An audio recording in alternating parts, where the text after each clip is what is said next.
Vince McMahon was backstage at last night's Raw. We have more Money in the Bank entrants that have been confirmed, and Brock Lesnar and Cody Rhodes are apparently going to get a stipulation match we haven't seen in a while. Ooh, you're laughing at there, Fraser? There was quite a noise you've just... That's tantalising news this Tuesday morning, everybody. But we have news about Vince McMahon. We've got how this story developed as the night went on, as the world ended, Fraser, with a report initially from PW Insider. Yeah, so it says Vince McMahon is backstage at Raw in Hartford, Connecticut last night. It's not a surprise that they said, given the proximity to Stamford, it's not a shock. It's the first Raw he's been at since the night after WrestleMania, which... wasn't a great episode of Raw. I can't remember that far back, Fraser, which tells you all you need to know about that episode. It wasn't great. We gave it an F. McMahon has personally been, that's the first one he's been in attendance for personally. But there was also a lot of WWE execs at the taping as well, given its proximity to the offices. Lovely. Fightful slept then added to the report saying Vince was in gorilla position where he was at WrestleMania weekend. Of late, McMahon has been calling in changes, sometimes very close at the show. We haven't heard of anything out of the ordinary, and we're told the mood was much less hectic at the Hartford Raw than at the Raw after WrestleMania. Yeah, and that was the sort of main point coming out of that WrestleMania Raw, was it was very hectic and lots of changes were being made. But Fightful Select has since added that since publishing their original article, they've learned that Vince changed a significant part of the show just a couple hours before the show. And the event ended up being quite positively received rather than... the night after WrestleMania. Yeah, obviously we get to this office at 9 a.m. on a Tuesday morning to do these news videos, and like we can't have time to watch Raw. Just go on Twitter machine and see what the general consensus is from those great wrestling minds on Twitter that we all know and love. And yeah, last night's Raw seemed to get a hell of a rating. So it wasn't that bad from what we've seen, and it's a nice change of pace when you hear Vince has made some changes, and it was actually positively received. It's strange. Very strange indeed. But we have another little cherry on top of this massive Vince McMahon cake from PW Insider, who is sort of laid out the evening as it went for Vince McMahon. They say Vince McMahon arrived at Raw sometime after 6 p.m. He did not run the taping from gorilla position, but his influence was absolutely felt. As we are told, he reworked the broadcast and changed the order of the matches and the segments to fit his vision of what he wanted. That resulted in a reconfiguration of the show, but we are told it wasn't overly stressful or over the top in what was required, which is nice to hear. Yeah, I was worried, when you hear Vince making changes and you think it's going to be like, Omos is in the main event and he's going half an hour. Like it seems like it wasn't something like that. It was just something that little changes and making the running order a little bit different. But they said unlike the last time McMahon was at Raw, there wasn't as much resentment or anger from talents that they were aware of.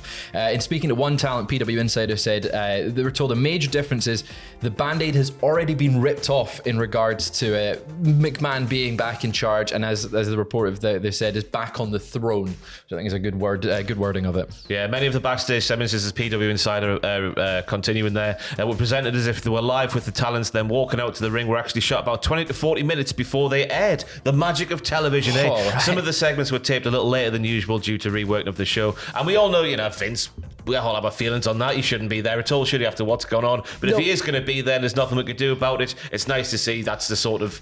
He's not as uptight as he maybe once was. Yeah, he's not in the weeds, as he said in that famous Endeavour press con, or the interview afterwards. He's like, I'm not going to get back in the weeds. Not in the weeds. Just a different kind of weed. Yeah. Money in the Bank entrants, more of them have been revealed on last night's Raw. Becky Lynch and Zoe Stark have qualified for the women's Money in the Bank ladder match. Lynch defeated Sonya Deville, who I think needs to get a bit more use out of her. She's really good. The she needs a push. needs a push. The Karens are fantastic on Monday Night Raw. They need that big push. Yes, indeed they do. And then Zoe Stark defeated Natalya with help from Trish Stratus, of course, to book their places in the women's match, joining Zelina Vega at the O2 Arena in London. I'm very excited for that match, and right now it could be anyone's match. Zelina's maybe my favourite to win it. Because she got such a reception in Puerto Rico, but because like Becky and Zoe, you've got that little rivalry there, and I'm glad they're not sort of putting the singles match straight away on pay-per-view. It'll be quite nice. It feels like we're building to Lynch and Stratus at SummerSlam once again, so it feels like maybe Zoe Stark can get a win here. Lynch at the top of the ladder, Trish is like, hoo-ha! Zoe gets the win instead. That'd be quite fun. Something like that to set up SummerSlam, if we need to do something like that. And then Ricochet, Nakamura, LA Knight have earned their spots in the men's match. LA Knight on SmackDown overcoming all the odds to defeat Montez Ford. He's got to win it.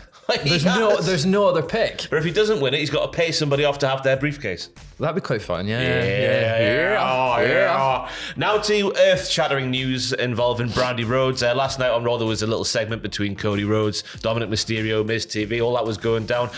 Cody calls Dom a mistake. Like, Ray's made lots of mistakes in his life, but Cody's looking at one, looking at Dom in the eye. Dom slaps Cody in the chops, and this has resulted in Brandy Rhodes getting involved, because if there's one thing we want, it's to Brandy Rhodes to get involved, is it not, Fraser? That is exactly what everyone wants. The dream match that I think we've been saying since Cody went back to WWE was Cody and Brandy versus Dom and Rhea. That was the match that everyone wanted as soon as everyone wanted. But she tweeted after the exchange on Raw, Papa won't hit Mommy, but Mommy will.